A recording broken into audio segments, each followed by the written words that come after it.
राजस्थान हूँ। मेरे दामन में फैली हैं हिम्मत, जांबाजी और दिलेरी की दास्तां। मेरे आंचल में सिमटी हैं भक्ति, प्रेम और त्याग की कहानियां। मेरी मिट्टी में इबादत के कई रंग बसते हैं। मेरे रक्त से पांव मचलते हैं।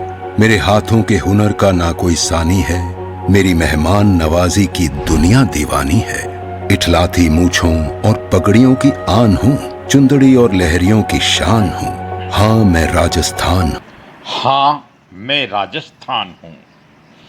यह कहानी राजस्थान के उस राजपूत किसान की है जो मेहनती था, सत्यवादी था, श्री भूमिया बाबा का परम भक्त था, ईमानदार था, पगड़ी पहनता था और पगड़ी की इज्जत करता था, राजस्थानी था।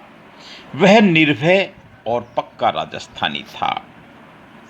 ये श्री भूमिया बाबा का वो मंदिर है जहां अलवर जिले के इस गांव में वो किसान श्री कैलाश सिंह जी चौहान, श्री भूमिया जी महाराज, भूमिया बाबा की सेवा करता था।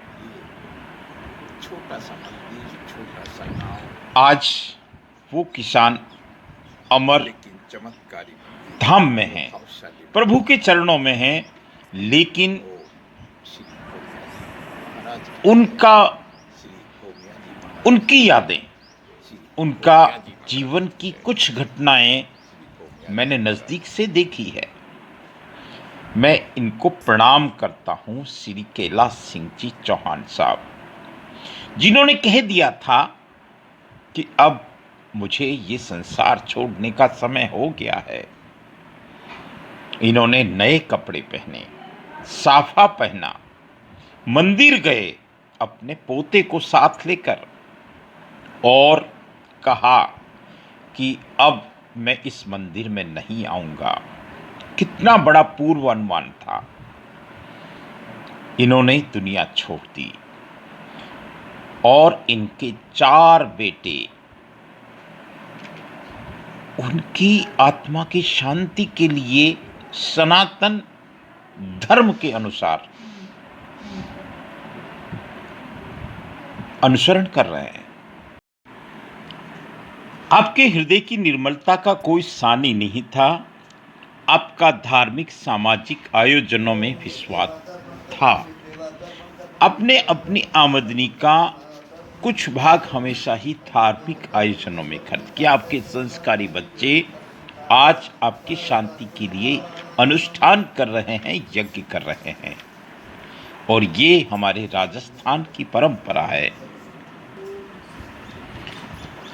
ये आप देख सकते हैं श्री कैलाश सिंह जी चौहान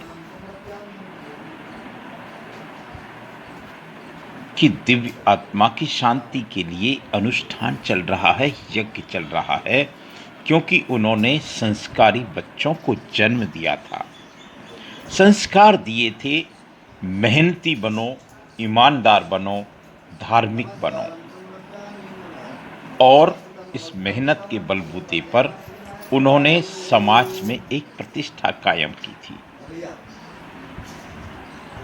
पगड़ी की परंपरा है हमारे राजस्थान में, और उस परंपरा, वो परंपरा ये संदेश देती है कि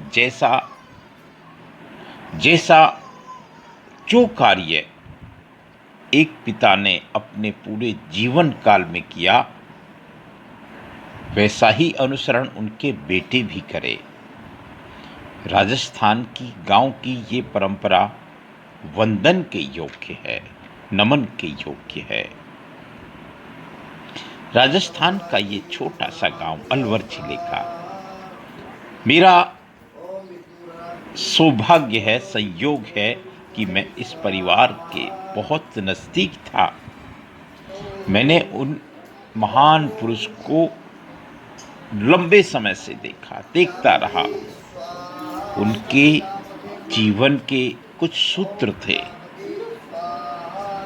वो मेहनती थे।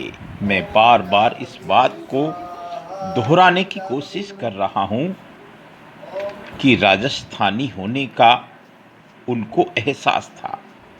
इस दृश्य को देखिए, ये सामाजिक परंपरा है, मैं इस परंपरा का भी कायल हूँ।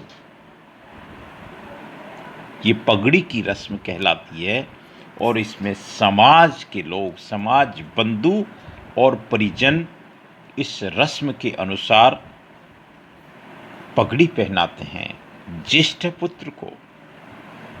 लेकिन इस पगड़ी के साथ एक जिम्मेदारी मिलती है उनको कि अपने परिवार को एक सूत्र में बांधना है, बांध कर रखना है, परिवार कहीं बिखर नहीं जाए, इस बात का भी ध्यान रखना है। आप देख सकते हैं ये पगड़ी 15 किलो की पगड़ी हो गई थी, 15 से 20 किलो की पगड़ी, और इस पगड़ी की इज्जत कोई सुपुत्र ही कर सकता है। ये सामाजिक आयोजन है साहब, जो राजस्थान की परंपरा का एक हिस्सा है। मैं राजेंद्र नरूका, मैंने इस परंपरा को वर्षों से देख रहा हूं। इस परंपरा का निर्वहन गांवों में आज भी होता है। एक भोज दिया जाता है उस महान दिव्यात्मा की याद में, जिसको हम नुक्ता बोलते हैं। शाम को ये रस्म अदायगी होती है और अंत में वो पगड़ी को, उस सम्मान को मंदिर में ठोक देने के बाद उस दिव्यात्मा की प्रतिमा, जो एक ईश्वरीय स्वरूप में आ जाती है, उनके सामने नतमस्तक रख दी जाती है और संकल्प को दोहराया जाता है, पिताजी मैं आपकी हर आदेश की पालना करूंगा। आप देखते रहे एक अनंत की यात्रा, सिरोही टेम्पल्स। नमस्कार।